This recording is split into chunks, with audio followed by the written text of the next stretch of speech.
दोस्तों, white house के पास national सुरक्षा गार्ड के 2 जवानों पर गोलीबारी की घटना के बाद से अमेरिकी राष्ट्रपति डोनाल्ड ट्रंप काफी गुस्से में हैं। उनका गुस्सा तीसरी दुनिया के देशों और शरणार्थियों पर फूट पड़ा है। अमेरिकी सिटीजनशिप एंड इमिग्रेशन सर्विसेज यानी USCIS के डायरेक्टर ने कहा है कि देश में अब से शरणार्थियों पर जितने भी सरकार के फैसले हैं, गोलीबारी की इस घटना के बाद उन सभी पर रोक लगाई जाती है।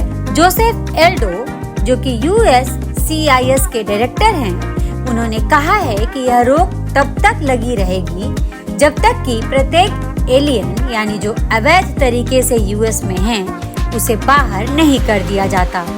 यही नहीं, बाहर से आए लोगों की वैधता की जांच मैक्सिमम स्तर तक की जाएगी।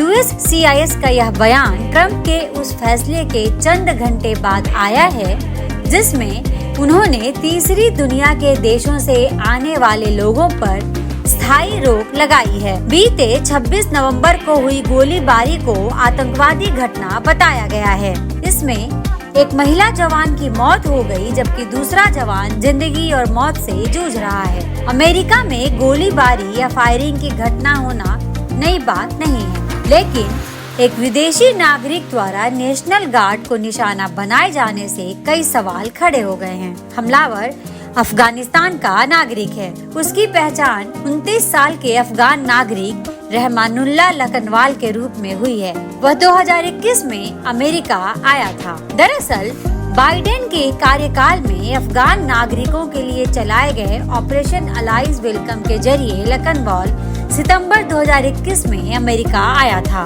हमलावर अकेला था और उसने घात लगाकर उन नेशनल गार्ड्स पर हमला किया जो डाउनटाउन DC में एक बड़े यातायात हब के आसपास गश्त कर रहे थे। साल 2021 में हजारों अफगान नागरिक अमेरिका लाए गए।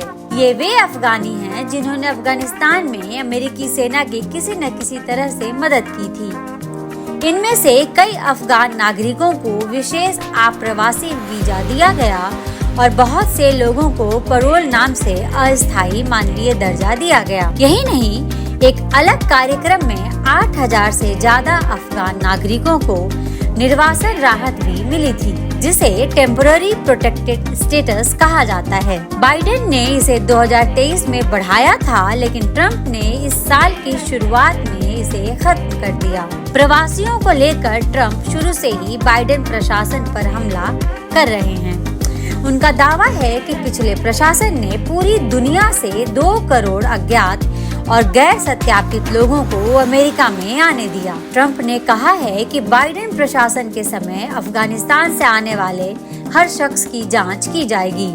साथ ही उन्होंने अमेरिकी राजधानी की सुरक्षा के लिए अतिरिक्त 500 सैनिकों की तैनाती की बात कही।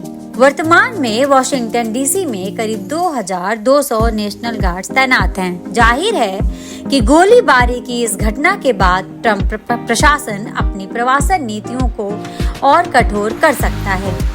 इसका असर उन लोगों पर भी पड़ेगा जो वैध तरीके से US जाना चाहते हैं। दोस्तों, हमारे इस वीडियो को लाइक, शेयर और चैनल को सब्सक्राइब जरूर करें। धन्यवाद।